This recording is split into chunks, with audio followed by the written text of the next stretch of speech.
Hi అండి. నమస్తే. Welcome to అమ్మాయి లోకం. అందరూ ఎలా ఉన్నారు? నేనైతే చాలా బాగున్నాను. మీరందరూ కూడా బాగుండాలని మనస్ఫూర్తిగా కోరుకుంటున్నాను. ఇవాళ మన రెసిపీ వచ్చేసి పెసరపప్పుతో అప్పటికప్పుడు చేసుకునే ఒక హెల్తీ బ్రేక్‌ఫాస్ట్ రెసిపీ గుంత పొంగనాలు. ఎలా చేయాలో చూద్దాం. స్కిప్ చేయకుండా చూడండి. ముందుగా కడాయిలో ఒక టేబుల్ స్పూన్ నూనె వేసుకుందాము. తర్వాత ఒక టేబుల్ స్పూన్ మినపప్పు, అర టీ స్పూన్ జీలకర్ర, అర టీ స్పూన్ ఆవాలు, కొంచెం ఇంగువ.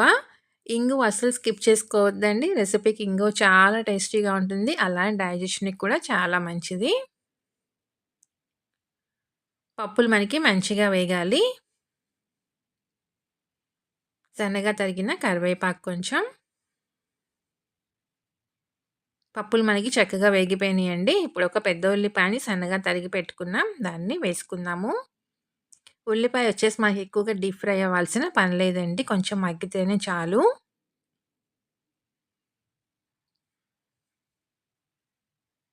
ఒక 2 టేబుల్ స్పూన్లు సన్నగా తరిగిన బీన్స్ అండి. ఒక 3 తీసుకున్నాను. 2 టేబుల్ స్పూన్ల వరకు వచ్చినాయన్నమాట ముక్కలు. ఒక చిన్న సైజ్ క్యారెట్‌ని సన్నగా తరిగి తీసుకుందాము.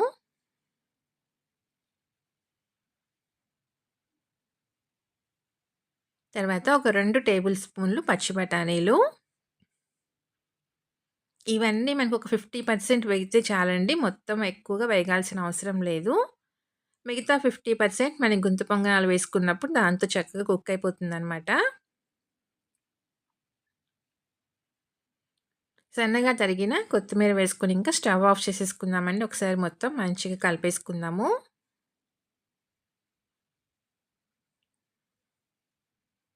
దీన్ని ఇలా పక్కన పెట్టుకుందాం. ఆరుతూ ఉంటుంది.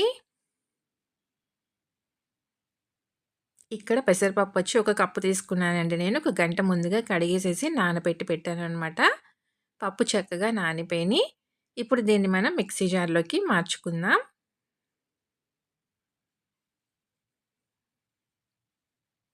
ఒక టేబుల్ స్పూన్ దాకా పక్కన పెట్టుకుందామండి. తర్వాత దీన్ని పిండిలో కలుపుకుందాము. ఒక 2 పచ్చిమిర్చి, ఒక చిన్న అల్లం ముక్కని కట్ చేసుకొని వేసుకుందాం. ఒక చిన్న కప్పు నీళ్లు పోసి దీన్ని మెత్తగా గ్రైండ్ చేసుకొచ్చుకుందాము. దాన్ని మిక్సింగ్ బౌల్‌లోకి వేసేసుకొని, రుచికి తగినంత ఉప్పు వేసి విస్క్ పెట్టి ఒక నిమిషం పాటు మంచిగా ఫాస్ట్ బీట్ చేసినట్టు కలుపుకుందామండి పిండి.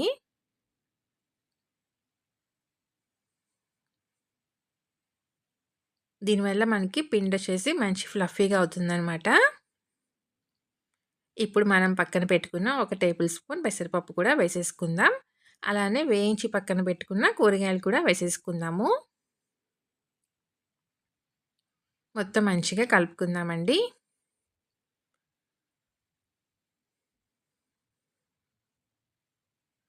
ఒక 2 చిటికెలంతా వంట సోడా వేసుకుందాం. వేసి మొత్తం మంచిగా కలిపేసుకుందాము. మనకి పిండయితే రెడీ అయిపోయింది. గుంత పొంగనాల పెన్నం పెట్టుకొని అన్నిట్లోనూ కొంచెంగా నూనె వేసుకొని పిండి వేసుకుందామండి అన్నింట్లోనూ. చాలా అంటే చాలా హెల్తీ రెసిపీ. ఇంకా బియ్యంతో పని లేకుండా పెసరపప్పుతో చాలా టేస్టీగా ఉంటుందండి.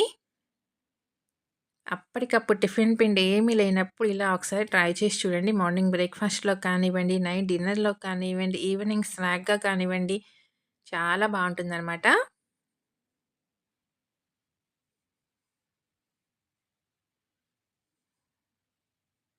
2 పక్కల మంచిగా వేయించి తీసుకుందామండి. ఒక పక్క వేగిన తర్వాత రెండో పక్కకి మార్చుకుందాం.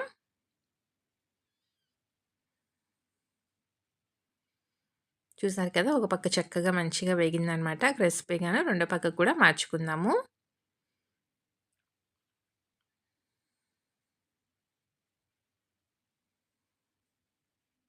దీనిలో టైమంతా మనకి పప్పు నానే టైమేనండి. చేసుకోవటం అయితే చాలా ఈజీ అనమాట. ఒక మంచి హెల్తీ రెసిపీ కూడాను. ఈవినింగ్ టైంలో అనుకోండి స్నాక్‌గా అలానే తినేయొచ్చు. ఇంకా చట్నీ కూడా ఏమి అవసరం లేదండి. పిల్లలు స్కూల్ నుంచి రాగానే కానివ్వండి, ఇలా ఒకసారి ట్రై చేసి చూడండి. మార్నింగ్ బ్రేక్‌ఫాస్ట్‌లోకి కానీ, నైట్ డిన్నర్‌లోకి కానీ అనుకోండి, టొమాటో చట్నీ కానీ, తర్వాత పల్లి చట్నీ కానీ చాలా బావుంటుందండి. అల్లపు పచ్చడి కూడా బావుంటుంది.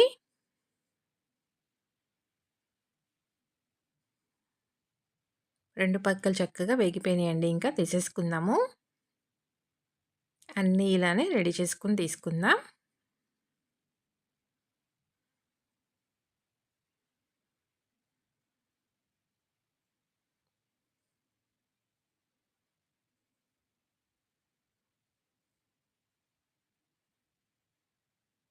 తప్పకుండా మీరు ట్రై చేసి చూడండి. మీకెలా వచ్చిందో కూడా నాకు తప్పనిసరిగా కమెంట్ చేయండి. అలానే వీడియో నచ్చినట్లయితే తప్పకుండా సబ్స్క్రైబ్ చేసుకొని ఒక లైక్ ఇచ్చేయండి. మీ ఫ్రెండ్స్‌కి, ఫ్యామిలీ మెంబర్స్‌కి షేర్ చేయండి. ఒకటి ఓపెన్ చేసి చూద్దాము. పైన మంచి క్రిస్పీగా, లోపల సాఫ్ట్‌గా వెజిటబుల్స్‌తో పాటు చాలా కమ్మగా ఉందండి. తప్పకుండా ట్రై చేసి చూడండి. ఈరోజు రెసిపీ అయితే ఇంతేనండి. రేపు ఇంకో కొత్త రెసిపీతో మీ ముందుకొచ్చేస్తాను. Thank you for watching.